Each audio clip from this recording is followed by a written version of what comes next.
আজকে আমাদের প্রবাস থেকে প্রিয় শুভাকাঙ্ক্ষী স্যারের অর্থায়নে খাসি বুটের ডাল দিয়ে রান্না করলাম বা আমাদের খাওয়াবো। আসেন আপনাদেরকে নিয়ে যাই। প্রিয় শুভাকাঙ্ক্ষীগণ, দেখতেছেন আমরা সুন্দর বক্স বানিয়ে নিছি এই কারণে আমাদের তো লিফট নাই, বোলের ভিতরে খাবার যায়, শরীরে পড়ে, ডাল গরম তরকারি মাছ মাংস শরীরে ঝুপ করে পড়ে যায়, যার জন্য বক্সে নেই। দাদা বাছাবাছির দরকার নেই, দেখছেন খাসির মাংস 30 কেজি, যার জন্য মাংস কিন্তু পর্যাপ্ত। দেখেন ভাগে এইটা পাইছি বা আমাদের খাওয়াচ্ছি, আমার সহকর্মী যারা আছে তারা দিয়ে দিবে। ভিডিওটা আজকে এখানে শেষ করতে চাচ্ছি। ওয়ালাইকুম সালাম আম্মা।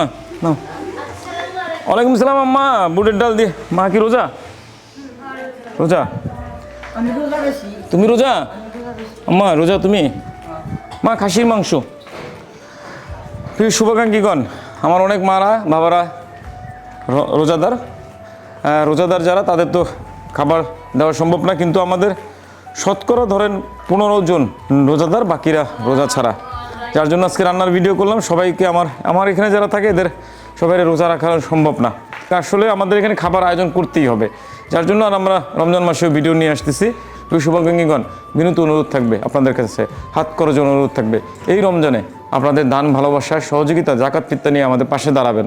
আপনারা না দাঁড়ালে আমাদের আগামী একটা বছর খুব কষ্ট করতে হবে, বারবার আপনাদের কাছে সহযোগিতা চাইতে হবে, বারবার আপনাদের কাছে হাত পাততে হবে, যার জন্য আপনাদের সামর্থ্য অনুযায়ী দান সহযোগিতা নিয়ে পাশে এসে দাঁড়াবেন। আজকে খাসির গোস্ত দিয়ে বুটের ডাল রান্না করছি, খুব স্বাদ হয়েছে, খুব ভালো হয়েছে, খুব মজা হয়েছে, খুব স্বাদ হয়েছে।